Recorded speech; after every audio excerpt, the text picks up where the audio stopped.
Welcome to the Cosmo Within You podcast, dedicated to the young adults who are trying to seek balance and guidance to find that power within. Enjoy the show, guys. Growing up, I had a really loving childhood. My parents would always make sure to let me and my sister know how much we were loved and how much support they would give us. And I remember as I was growing up, I was really attached to my dad more than my mom. When things started changing, once my dad had to leave the house due to job issues, having to provide for the family, it was a really tough situation for me as a young kid to go through because I was so attached to my father. Welcome back to another episode of the Cosmo Within You. And my point today is to talk about childhood traumas that we don't think would affect us when we're adults, and also traumas that maybe we're not aware of or we don't question certain behaviors that we have from our past that have been affecting us now as adults. I want to share with you how the absence of my father has affected my life, and I didn't realize it was affecting me in a negative way, but it was because of how I was processing those ideas, or that moment in my life where I took my dad's absence as a form of abandonment. But when I talk about my dad's absence, not as in the way where he was a father that wasn't there for me and things like that. On the contrary, he was always there for us as a family, and he wanted to always provide and give us the best of the best whenever he could and however he could. And at one point, it entailed for him to leave home and become a truck driver. At that point, I believe I was like 3 to 4 years old. And I remember when my dad had left, it was a really big issue to me. I would cry so much. I remember I would cry, beg him not to leave, and he would leave at the end of the day. But I was a little girl, so I really did not know why or what was going on. Now, the way that I was able to figure out how this trauma and event in my life was affecting me was by looking at my relationships and how my relationships weren't going the way that I wanted them to go. Meaning I was really codependent with everybody that I would date because I was not in tune with myself. So I know many of us go through codependency. There's a lot of people out there that know what that is, but mainly is when you just depend on the other person so much that you don't even know how to depend on yourself. In my last relationship, I reflected how I was really codependent. We always did everything together, and I'm not kidding you guys. Like going to the store together, going to the gym together, going to work together. It was pretty bad codependency, but in that moment, you don't think of it that way. I wasn't thinking of it that way. I thought it was normal. You do everything together. You're able to share events together like best friends. And once time started passing, years passed. It was a 4-year relationship or 3.5-year relationship. And once things started changing for me, where we weren't agreeing on certain things, I started noticing our mindsets were different. But then I also started noticing I didn't know what I wanted. I didn't know who I was because I was so dependent on what that person wanted, on what he wanted, the plans, his thought process. And I would never take the time to ask myself, wait, like, what do I want? Like, what do I want to communicate to him in order for him to know that I don't agree with certain things? And it just went down to a hole where I was lost. Genuinely, I felt really lost. And when my engagement broke off, I had to just sit with myself, and obviously heartbroken during that process. But also, I was looking at myself and I was saying, oh my gosh, like, I don't even know what I want in my life. Like, what are the plans that I want? It was always like relying on his plans or how he wanted for things to go. And now that he wasn't in my life, I had to figure that out for myself. But when I stopped being in the victim mindset, it really put me in the spot to question myself and wanting to know why I am the way that I am.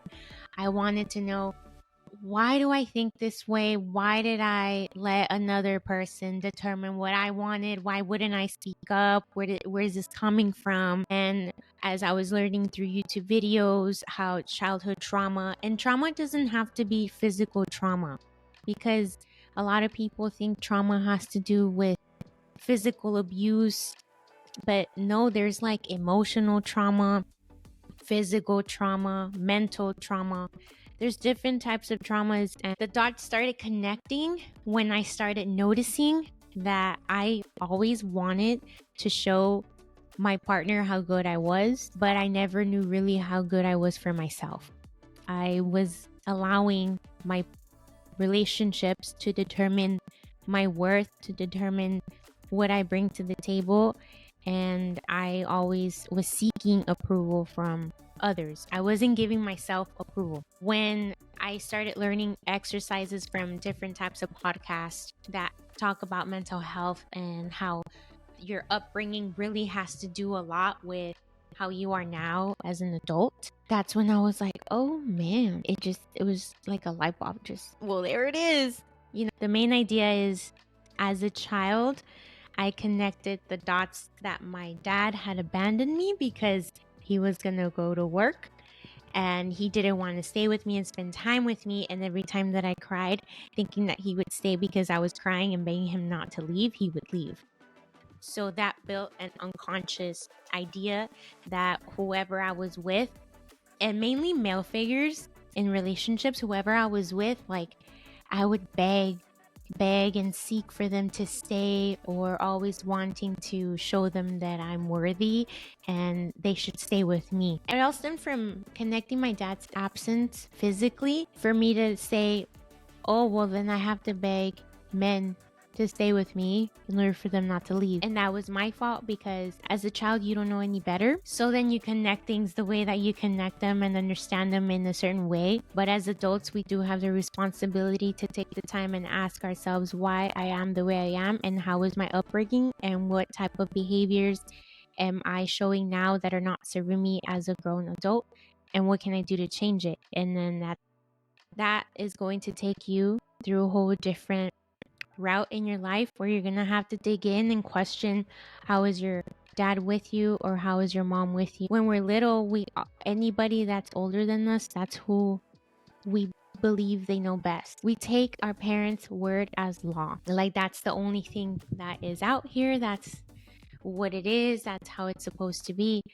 But when you're an adult and you see that however you were raised is not serving you for your higher purpose, it's not serving you for things that you really want to obtain, then that's when you really got to do the work and ask yourself, what behaviors do I want to change to become a better version of myself?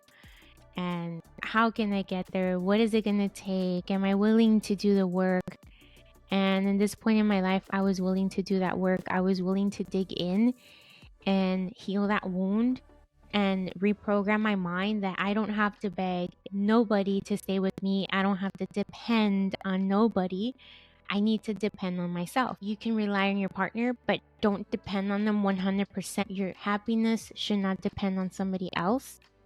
It depends on you. You only know what makes you happy, and you have to know your likes and dislikes and be able to learn how to communicate those things in a healthy manner in order for other people to understand them.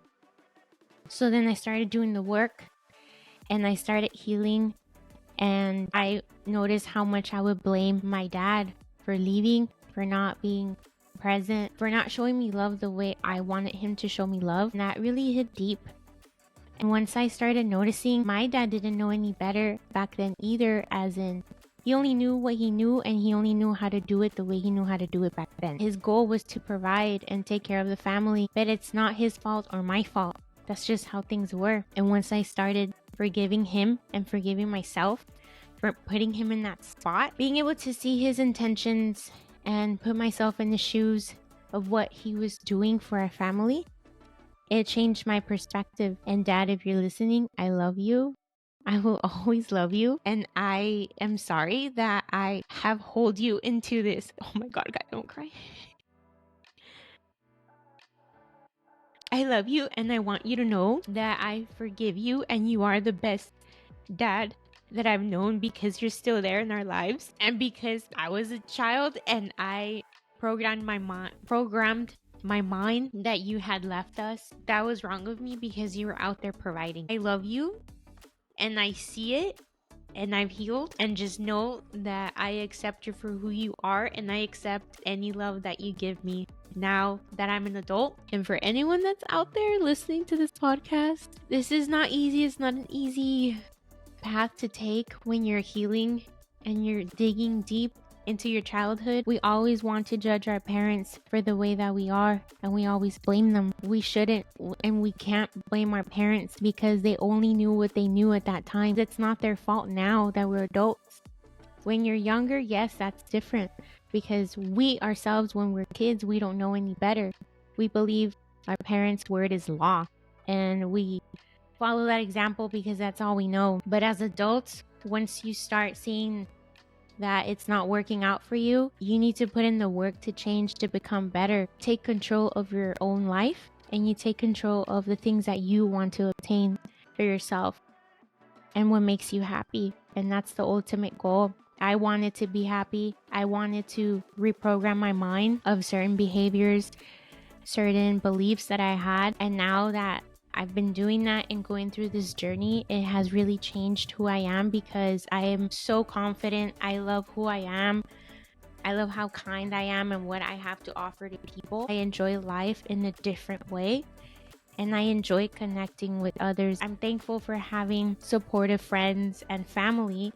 It has helped me become who I am now. Through all the pain, through all the heartbreaks, through the hardships that I've been through in my life, I've been able to use that pain and be resilient and become a better person. When you utilize your pain as fuel, your friends, your family will notice that change, how you're becoming more resilient and stronger to become better, and how you are still growing despite all the pain and the hardships that you've been through.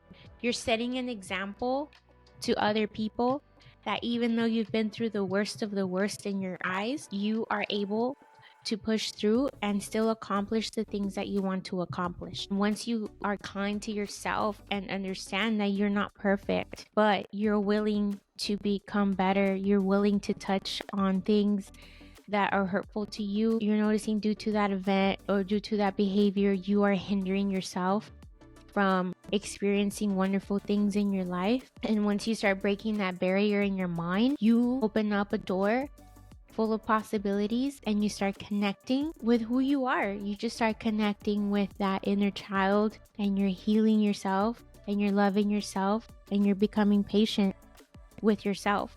You just have to be able to open that door and take that leap of faith that you will overcome whatever you need to overcome. And the right people, the right energy, the right circumstances will come through, and you will heal. I love you all. I'm here to help you, to inspire you, and to show you that you are capable of doing the things that you want to do. Thank you for listening to this episode. If you listen to me on Spotify, follow the show, follow me on Apple Podcasts or any streaming platform. Give me a thumbs up, leave a review. If you're on YouTube watching me, hit that like button, subscribe, share my content. Doesn't take much. I really thank you for your support. Let's keep growing. Let's keep connecting and talk about things that are not talked about often. And remember, the Cosmo within you is the power within you. Have a great day, guys.